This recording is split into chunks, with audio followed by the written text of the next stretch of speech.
We are currently around 10 years through the NBA simulation that we've been doing live on Twitch, where we restarted the NBA in the 1997 season and are at this point looking like we might even go past 2020. It has its ups and downs in terms of believability, but by far the most fascinating part of it for me at least has been watching 2K put together teams through draft picks, trades, free agency, and seeing the league stack talent without massive injuries. For some players like Penny Hardaway, it's got them in top 10 conversations, and for others like Grant Hill, their career still ends up being pretty disappointing. Either way, we are getting ready to launch the 2007 season soon, which is starting to put us in another era of talent. We've just drafted Brandon Roy and Chris Paul, KD is coming soon, Derrick Rose, getting into more of the stars that will be dominating the 2010s. So I figured now would be a good point to take a step back and look at some of the greatest teams that 2K has been able to put together throughout these 10 years, whether they've actually produced anything or not. These front offices absolutely went off. Our first look, of course, with no bias, goes to the dynasty Boston Celtics, or the team that should have been in the dynasty. Regrettably, the core only lasted for 3 years because 2K is stupid. However, the way it came together is nothing short of amazing. It really is a Danny Ainge job. So of course you know the Celtics start off this sim terribly. The year is 1997, so they're still getting over the Larry Bird, Kevin McHale era. They're trying to rebuild from that. Meaning by the 1998 draft, when they actually selected Paul Pierce in real life, they were still in position to draft a franchise player. Mind you, they also had Antoine Walker, who was also a great piece for Paul Pierce at the beginning of that whole thing. So in 1998, with the first overall pick, they selected Vince Carter. Of course, with just those two in 1999, they were still terrible, so in that year's draft, with the 6th overall pick, they selected Corey Maggette. Little did we know he was a future star in 2K. With a young core of Maggette, Vince Carter, and Antoine Walker, they sold that in the 1999 offseason to attract Sam Cassell and Alonzo Mourning, who by this point was a champion and finals MVP already, at the expense of none other than Shaquille O'Neal. So, heading into the 2000 season, Boston was donning a starting lineup of Sam Cassell, a scoring point guard, Vince Carter, superstar shooting guard, Corey Maggette, who was playing like a James Harden type of role in terms of hidden talent, Antoine Walker at the 4, who is a stretch 4 here, and what was then the best big man in the league. They made some moves along the way. They had Steven Jackson coming off the bench, and so overall from 2000 to 2002, they went to the finals 3 times and won twice. This team was incredible. If one guy was off, somebody was sure to pick up the scoring. Defensively, they were extremely solid, especially in the interior, and the only reason they didn't actually three-peat is because the fouls got out of whack and Vince Carter couldn't stop fouling out in the playoffs. Otherwise, they very clearly probably would have won the 0-1 title as well. Nonetheless, they ran over the Kings in 2000 and then returned in 2002 to sweep Kobe and Shaq. So that made it look like they had no end in sight, but because of 2K's fuckery, this team broke up in the offseason of 02. They lost everything. Vince Carter left, Alonzo Mourning left, Antoine Walker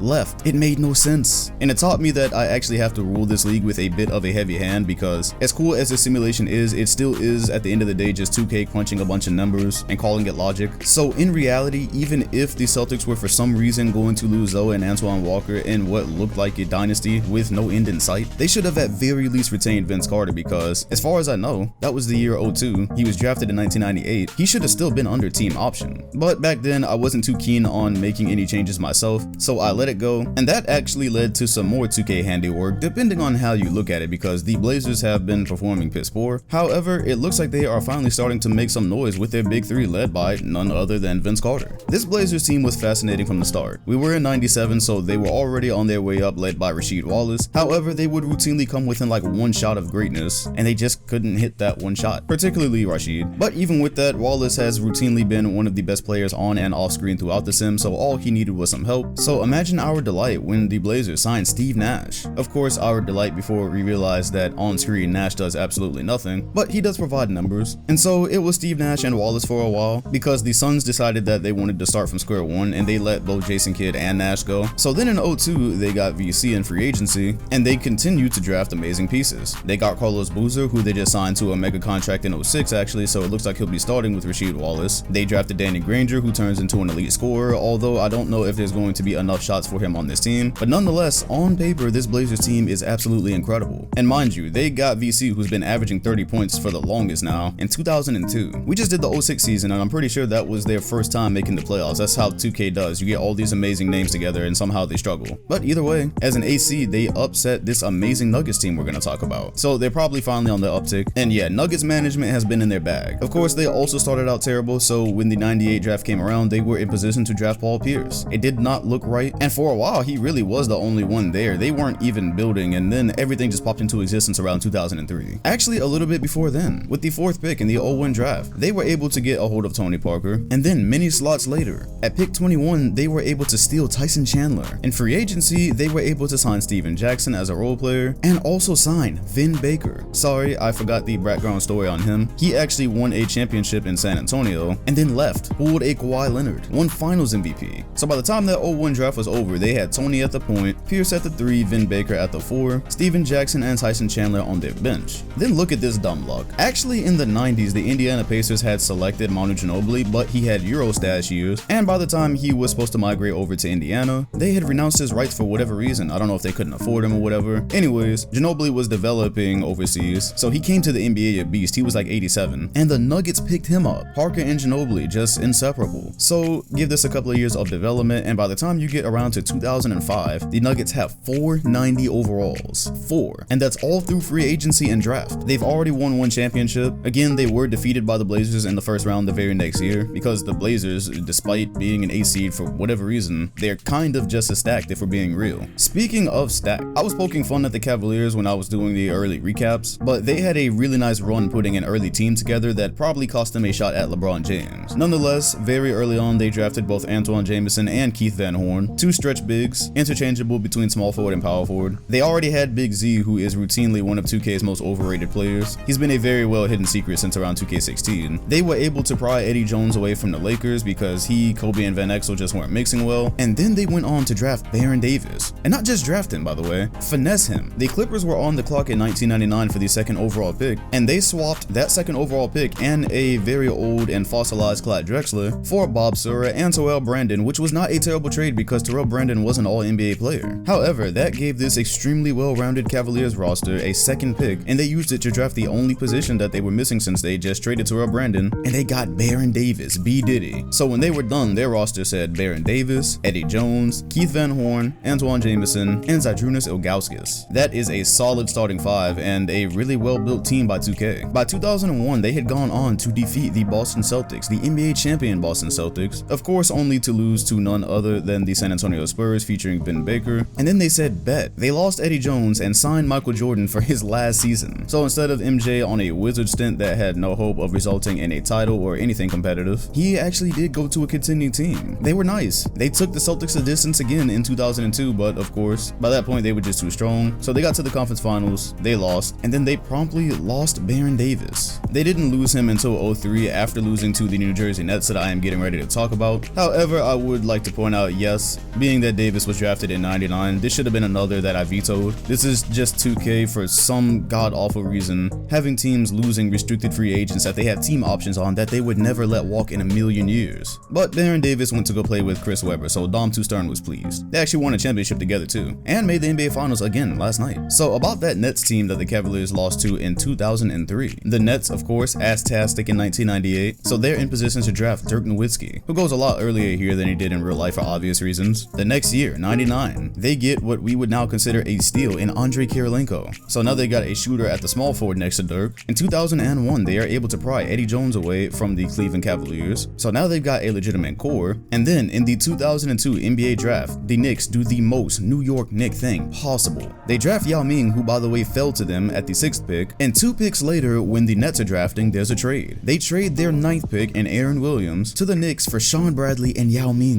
The Knicks gifted Yao Ming across town. Who did the Knicks actually want at center? Chris Wilcox. That left the Nets with Speedy Claxton, Eddie Jones, Andrei Kirilenko, Dirk Nowitzki, and Yao Ming. They go on to become the most disappointing team in the sim. They go out in the first round almost every year, and if they don't go out in the first round, they run into a superior team in the 2nd or 3rd. So Dirk and Yao has been very fun. Yao was amazing for the first year, but they really probably will never get past the Raptors, let's be real. This Raptors team is beyond fascinating. They made the first pick of this entire sim. They selected Tim Duncan. Makes sense, right? Except the fact that Tim Duncan is soft for like the next 5 or 6 years. So despite them drafting everybody under the sun, Ron Artest, John Salmons, Mike Miller, even signing Gary Payton, they are just a fringe 500 team, which may have been 4D chess because by the time 03 came around, they were in perfect position to grab one of the golden tickets. They wound up with the 2nd overall pick, and they used that 2nd pick to grab Dwayne Wade, and then they were still mid in 2004. Don't even bother trying to get me to come up with a rational explanation on how Tim Duncan and Dwayne Wade were a lottery team, but they were. However, the Jazz had their pick. Via Toronto, the Jazz were able to select first in the draft with Dwight Howard. Howard, Wade, and Tim Duncan could have very easily been teammates. I don't know when the Raptors sold this farm, but they did it. However, that didn't matter. By 05, Tim Duncan had grown out his mini-fro. Apparently, that's all it took. He turned into a defensive god and MVP. Dwayne Wade also progressed very quickly. And this team, we remain to see what they can do, because they made the finals and played the Nuggets, who had 490, so they didn't really stand a great chance. They came within one win of their second straight finals, and the roster's nasty. They most previously had Earl Boykins, Wade, Ron Artest, who is playing like the star that he was before the Malice at the Palace, Tim Duncan, and then whoever fills in at center. Honestly, that whole situation is fluid, but this Raptors team is disgusting. Dwayne Wade and Tim Duncan are already the greatest duo that this sim has seen, and it'll probably be that way for some time because they're both MVP candidates every year so far, since playing together anyways. Oh, and by the way, yeah, they were my last straw. Tim Duncan tried to leave. It made no sense. Right after they were in the NBA Finals, right after he'd won MVP, he tried to go to the lottery Celtics, and 2K had pushed me past my limits. I David Stern that shit. A, the ratings with these two are incredible, and B, there's just no way you can convince me Tim Duncan would actually do this. So they may be the greatest duo, but what about trios? Because the era of trios has already started. The Blazers did it. Some teams like the Celtics and Nuggets had 4, but that's not really sustainable. How about the Grizzlies? How did they pull off 2003? Now, first of all, way back in the day, they drafted Andre Miller and Tracy McGrady, so they've had a decent fringe 7-8 roster, some years not really even making the playoffs, but in a 4D chess move, they were bad enough in 03 to be in the lottery. But that's not all. Not only did they actually win the draft lottery and get the first overall pick, via Miami, they also had the 3rd pick. I don't recall when Miami actually made this trade. I can't believe they made this trade, but they did it in 03. The Vancouver Grizzlies had 2 top 3 picks, a draft with LeBron, Wade, Bosh, Melo, Darko Milicic. So they went with LeBron at 1, Wade of course went 2nd. So at the 3rd spot, they selected Melo, and maybe they should have picked Bosh. Of course, this was madly exciting because they paired LeBron and Melo with Tracy McGrady, but from a fit standpoint, it's really gotten them nowhere so far. We've gone through 3 or 4 seasons with them to this point, and they have lost to the Sacramento Kings every single year. Pedro Stojakovic and Steve Francis own them. They are LeBron's Celtics in this universe. And maybe it has something to do with the fact that this Grizz team is trying to play small ball